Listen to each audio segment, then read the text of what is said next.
አሜሪካኖቹ ተጨንቀዋል፣ አውሮፓውያን ግራ ተጋብተዋል። ታላቁን የኖቤል የሰላም ሽልማት ሲያበረክቱለት ስለተሰራው ሳይሆን ለወደፊት ለመስራት ሞራልና አቅም እንዲሆነው በሚል ያበረክቱለት እንደነበር ያውቁታል። በኤርትራና በኢትዮጵያ መካከል ለ20 ዓመታት ጦርነትም ሰላምም የሌለበትን ጭጋጋማ ፖለቲካ የሚገፍ ተስፋ ባዩ ጊዜ በዚያ ሽልማት ተስፈንጥሮ ለሀገሩም ለቀጠናውም ሰላም ለማምጣት ይችላል ከሚል ተስፋ ተነስተው ታላቁን ሽልማት እንዳበረከቱለት ይታወሳል።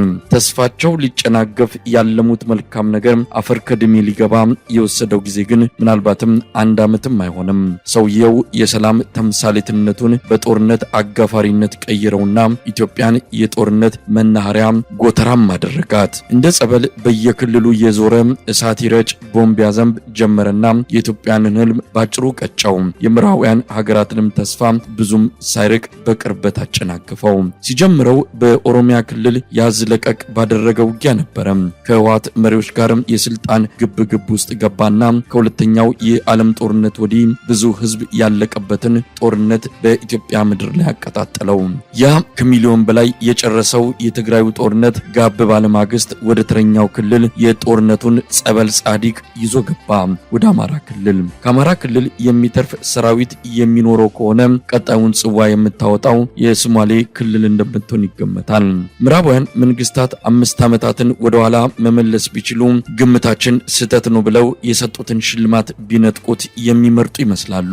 በግምታቸው ቢጸጸቱ ልክም ናቸው። ተስፋቸው መና መቅረቱ ቢያስቆጫቸው አይፈረድባቸውም። ለኢትዮጵያውያን ግን ከዚያ ይለያል። ለኢትዮጵያውያን የሱ ዘመን የመከራ ዘመን ሆኖባቸዋል።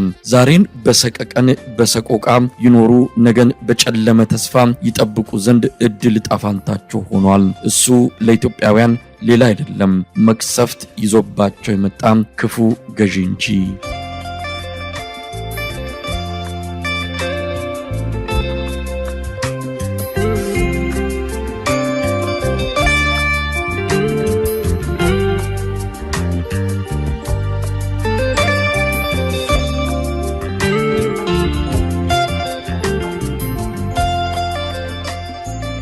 የትኛውን አንስቶ የትኛውን መተው እንደሚቻል አይታወቅም።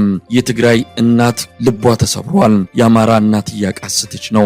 የኦሮሚያ እናት ሐዘን አጉብጧታል። የአፋር አባት የመከራ ሰማይ እንደ እንቅብ ተደፍቶበታል። የሶማሌው አባት በሰቆቃ ብዛት ጉልበቱ ዝሏል። እዚህም እዚያም ሲቃው በርክቷል። የጦርነት ዛሬ ያለበት የንጹሃንን ደም ለቆሌው የሚገብር ሰው ሲከፋው የሚደሰት ሲደሰት የሚከፋው ገዢ የተፈናጠጠባት ሀገር ኢትዮጵያ አንዱን መከራ ተገላገልኩ ስትል ሌላ ግዙፍ የመከራ ዘመን ላይ አረፈችና በአራቱም አቅጣጫ ዋይታ የለቅሶ ድምጽ ያስተጋባባታል።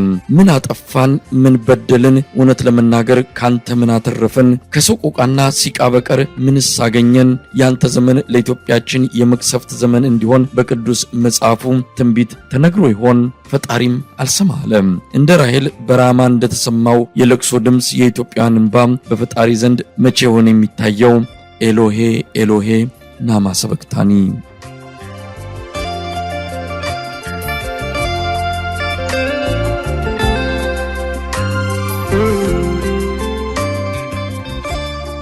እውነት ለመናገር ኢትዮጵያ ከአብይ አህመድ መምጣት ምን አተረፈች? የኢትዮጵያ ሕዝብ ከዚህ ሰው ምን አገኘ?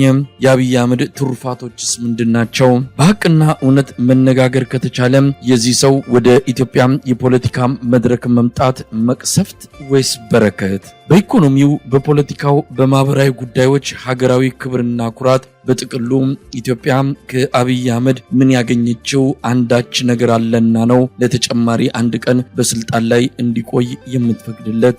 ቁጥሮችን እናናግራቸው።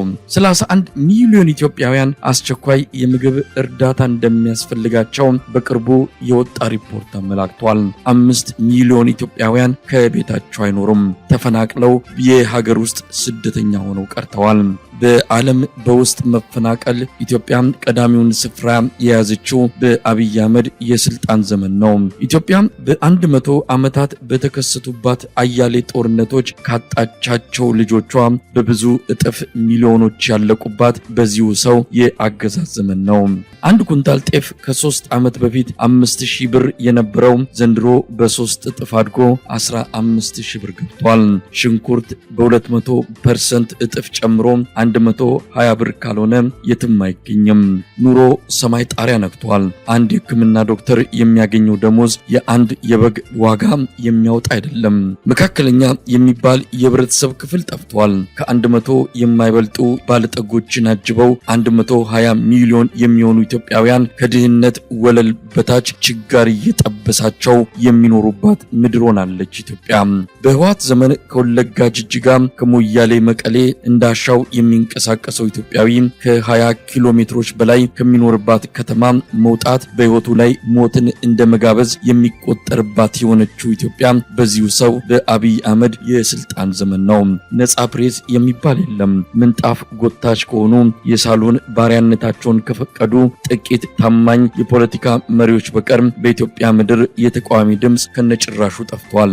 4 ክልሎች ከአብይ አህመድ እጅ ወጥተው በጦርነትና በድህረ ጦርነት ቀውስ እየታመሱ ነው። ጎንደር ተርቧል። ትግራይ በረሃብ ሺዎች በየሳምንቱ እየሞቱ ነው። ወለጋ የገባው ጠኔ ህፃናትን እያረገፈ ነው። ደቡብ ኢትዮጵያ የሰው ልጅ ከከብቶች ተሻምቶ የከብቶችን መኖ እየበላ ነው። ሌላም። እናም ጥያቄው ይነሳል። ኢትዮጵያ ከዚህ ሰው የምር ምን አገኘች? መቅሰፍት ወይስ በረከት?